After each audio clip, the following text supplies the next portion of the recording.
because I'm probably gonna get a lot of people like, oh, this perfume was my favorite and you don't like it. It's okay. Take a deep breath and relax because it ain't that deep. Hi guys, it's Ksenia. Welcome back to my channel. So seeing how much of a good response I got from the first one of these videos that I did, actually that wasn't the first time I had ever done that, but if you missed that video just a little while ago, I did like my top 5 perfumes that I straight up hate, and I got really good feedback. There were so many comments saying make more of these, make more of these, like girl, you only have 5. No, I definitely don't only have 5. I just wanted to start out kind of slow, but I have a lot of perfumes that I don't like. I know it seems like I like every perfume that I try, but that's because I do a lot of research beforehand. Even if I'm blind buying, I do my research before I buy that perfume because number one, I'm spending my own money on it, and number two, I mean, obviously I want to make sure I like it. So more times than not, I usually do, especially after all the years of coming to really understand notes and things like that. I feel like I have a pretty good success rate with blind buying at this point. But of course, I do have those kind of duds that come here and there. But that's why it seems like all the blind buys or all the perfume I buy, I love. And you guys are like, girl, is there any perfume you don't love? And I'm here to tell you there is with these videos. So today's video is yet another negative video because I know you girls love negativity. Today, I'm going to share with you 8 more perfumes that I also really don't like and that I personally find extremely overrated. So yeah, with all that being said, before we get into it, please make sure that you're subscribed to my channel and turn your post notifications on, and let's get started. Okay, perfume number 1 will probably come to no surprise to those of you that have been kind of keeping up with my channel, especially in the last year or so, which is when I first discovered this perfume. And the perfume I'm talking about here is Devotion by Dolce & Gabbana. So this perfume came out, I want to say less than a year ago, and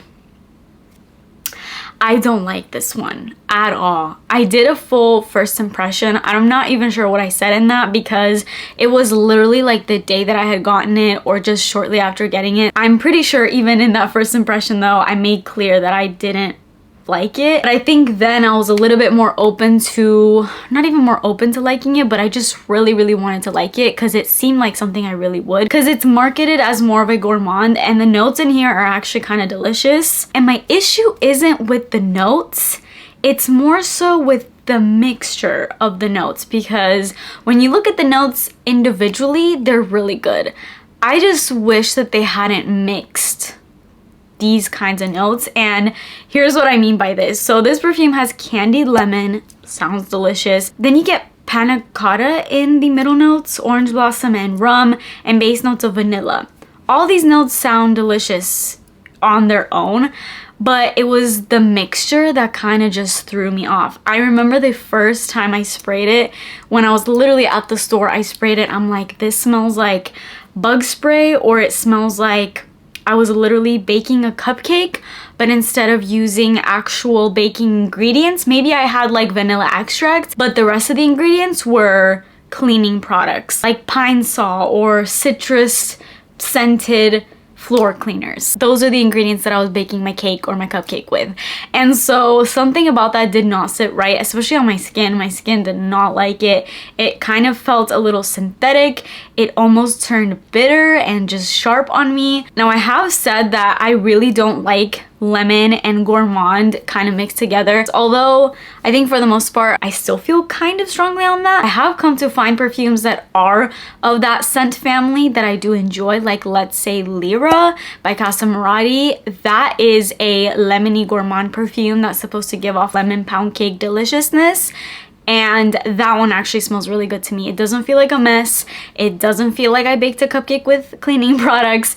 It's a lot smoother and things are blended well, and yeah, I just definitely prefer that over it. But yeah, long story short, not a fan of Devotion. This next perfume may come as a little bit of a shock because I've actually never spoken about this on my channel, and I actually realized or even smelled this for the first time when I was on a cruise just recently. Not even that recently, like just a few months ago. All cruises have those little duty-free shops and you'll find a lot of perfumes, and they had a lot of Parfums de Marly scents, and one of those scents that I got my nose on that I had been wanting to try for a long time was Valaya, and I actually been hearing a lot of hype around this perfume, so I really wanted to try it out. First of all, I definitely understand why this would be a favorite for some people because it's a very clean, fresh, like I just took a shower kind of scent. And yeah, that's great, there's nothing wrong with that. But something, I'm not sure if it was the aldehydes or I don't even know what, but something was standing out on my skin so much. And I remember spraying it on me in that duty-free shop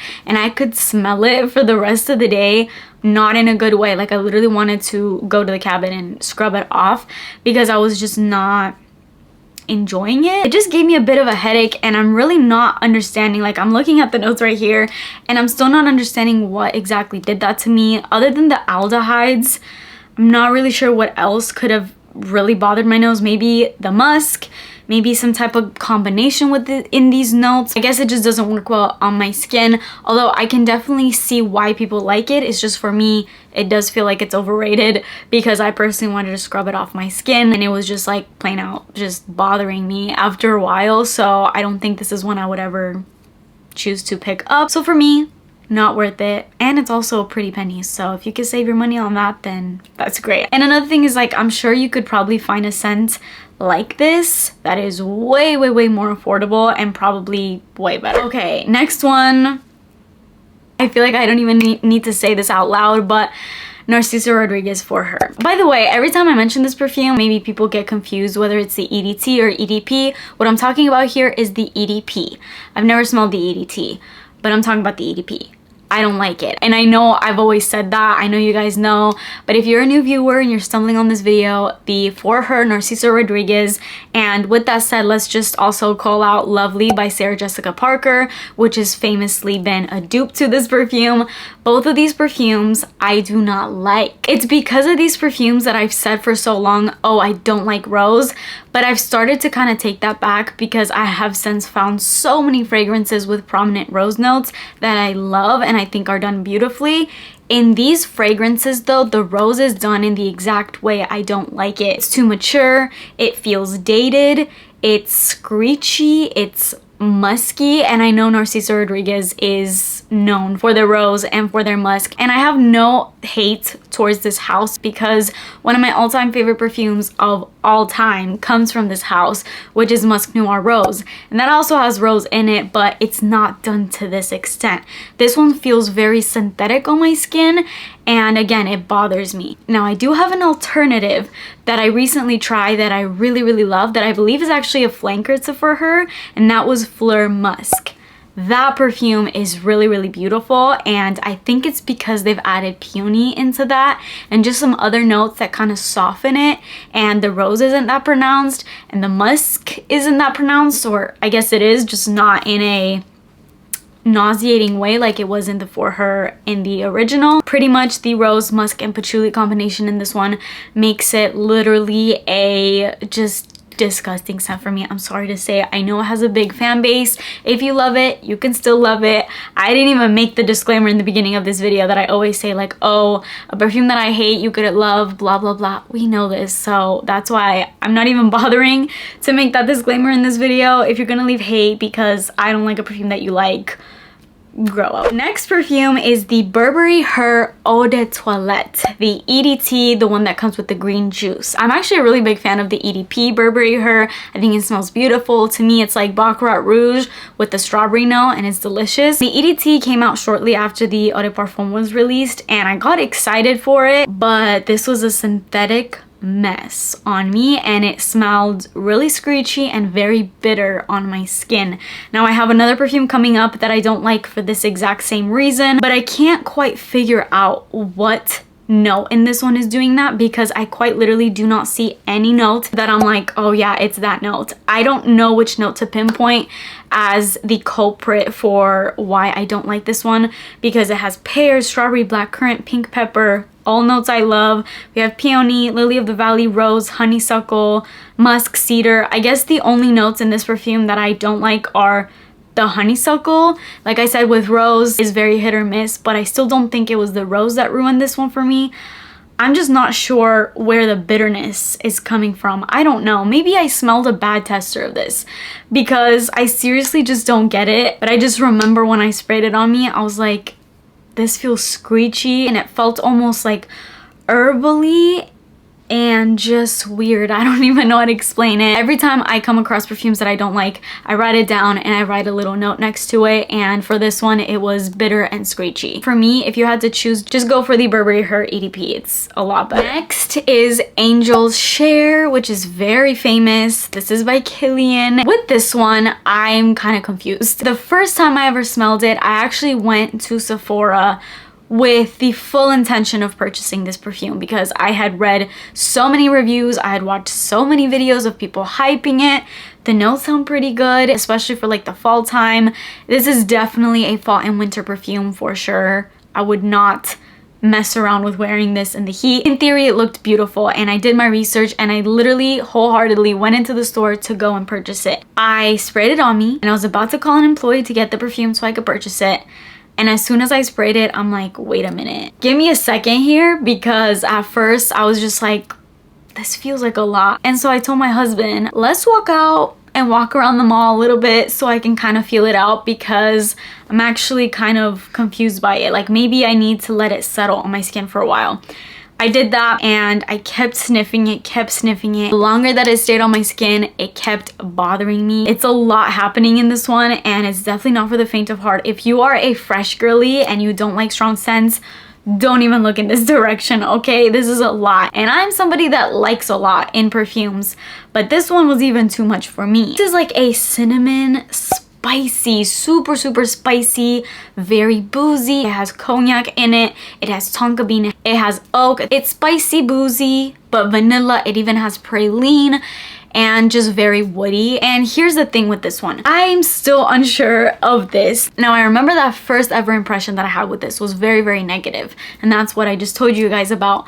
But I have since come across dupes of this from various dupe companies, and I actually haven't hated it. So this is one of those where I'm like, I'm definitely open to trying this one again. I don't think it's as worth it. I don't know, because I had such a negative experience, and so it's been on my overrated perfumes that I hate perfume list for so long, so I thought I'd mention it. But I do want to just quickly mention here, I'm definitely open to resmelling this. And I also know that there's a lot of air perfumes that are supposed to be similar to this. There's one in particular that I've gotten recommended to me a ton. Let me try to find the name so I can let you guys know. Okay, Camera by Lattafa. This has been recommended to me so much, and I've mentioned before that I'm not a huge fan of Angel's Share because it was just a mess for me, and a lot of you in the comments have told me that Camera is so much better. So I think I might just go for Camera just to try it out. I actually have a air fragrance video coming soon because I've purchased some amazing air fragrances that I'm so excited to share with you guys, so stay tuned. Let me know about this one, and let me know if I should get Camera and just go that route, because this is a Killian perfume, so I mean, it's pricey. This next perfume is along the same lines of why I didn't like Burberry Her EDT, and this one I actually understand why I don't like it. This perfume is Very Good Girl by Carolina Herrera. I love the Good Girl line. I love the original Good Girl. It's by far my favorite, but I'm also a really big fan of the Laguerre flanker. That one's really great. It's like a creamier, even sweeter, delicious version of the original. And I've also tried like Very Good Girl Glam. That was pretty good, but Very Good Girl, it was bitter, it was sharp, and I understand why. It's because this has lychee in it, and this is a very hit or miss note for me. And in combination, that lychee with the rose and the vetiver, it was way too sharp on my skin. I did not like this one bit. Maybe my skin chemistry just doesn't mesh well with this perfume, but yeah, this was way overrated for me. Not a fan. Next is the ever so famous, I'm probably gonna get a lot of hate for this one, but I don't even care, I'm already expecting it, Flowerbomb by Viktor and Rolf. Hear me out. This scent is not bad by any means. I don't think it's bad, but this video is called Overrated Perfumes / Perfumes I Don't Like, and Flowerbomb has to be, in my opinion, one of the most overrated perfumes I think I have ever tried. I have purchased this perfume and decluttered it like 2 or 3 times. Each time I'm like, I want this perfume in my collection. This perfume has so much hype. People say this is like their most complimented perfume of all time. And so I buy it and end up never using it and decluttering it. And that's happened to me so many times where at this point I'm like, I'm never gonna buy Flowerbomb again, because Flowerbomb for me is in the same category as La Vie Belle. Now La Vie Belle I included in my last perfumes I hate video because I straight up, like, I've never liked La Vie Belle. I usually like sweet fragrances, but that is just so boring and so overdone, and I feel like Flowerbomb is along the same vibe. This perfume is kind of confusing because when you look at the notes, it's like a ton of florals and it's even called Flower Bomb, but this is a sweet bomb. Like, Flower Bomb is along the same lines of like Ari by Ariana Grande to me. It's that kind of sweet, girly, really cute perfume. And yes, it's sexy, it can be sexy, but it's just so overdone. There's like a million and one perfumes with this same scent profile out there that have even done it better, so this one just falls short by a lot for me. I will personally, I mean, I'll say never because I literally change my mind every 5 minutes, but I don't think I'm gonna be picking this one up at least anytime soon. I'm just very, very over it. I literally just decluttered it again out of my collection, so I think it's safe to say you won't be seeing this one on my channel for a while, if ever. And then the last most overrated and kind of just lackluster perfume that I actually recently tried. I recently bought it and I returned it so quickly. This is Fresh Cream by Philosophy. I know that this one also has a big fan base and it's a very inexpensive scent. I think it was about 50 bucks. So it's not like a high-end over $100 perfume or anything. So by any means, if you end up liking this, then that's great. But the longevity of this was literally like 30 minutes on my skin. My skin just ate it up in 30 minutes, and so I'm like, what was even the point? Like, okay, it wasn't that expensive, but I'm not even one to actually even be picky about longevity, because if I really like a scent, then I'll deal with it and I'll do my little tips and tricks to extend the wear time. But for this one, I don't want to say it's bad, okay? It was like a creamy, milky, fun scent, but kind of boring, honestly. I mean, if you're into scents that smell like cupcake, which sounds great, I am. I just felt like it smelled almost like sour milk, like milk that had gotten bad. It's just how it smelled on my skin, and I'm usually one to love gourmands and cakey type scents, but this was not it for me. And then the longevity just kind of put the cherry on top. I'm like, okay, this has got to go. I'm not even gonna bother including this in a video because I don't want this. And on that note, I also really don't like the cashmere one, the Fresh Cream Cashmere, which is like the flanker to it. That one straight up smells like bitter on my skin. I've tried it many times actually, like in stores, and every time I try it, there's this bitterness that comes through on my skin and I don't like it. So that is it for this video. I hope you guys liked yet another negative video, although I'm sure you like it because you guys love negativity. Let me know if you agree. I kind of hesitate saying that because I'm probably gonna get a lot of people like, oh, this perfume was my favorite and you don't like it. It's okay. Take a step back, take a deep breath, and relax because it ain't that deep. Let me know if you hate any of these perfumes, and also let me know if any of these perfumes I just mentioned are like your favorite perfumes ever and why. I would like to know why. That is it for me today. Please subscribe to my channel if you haven't already and turn your post notifications on, and I will see you in my next video. Bye.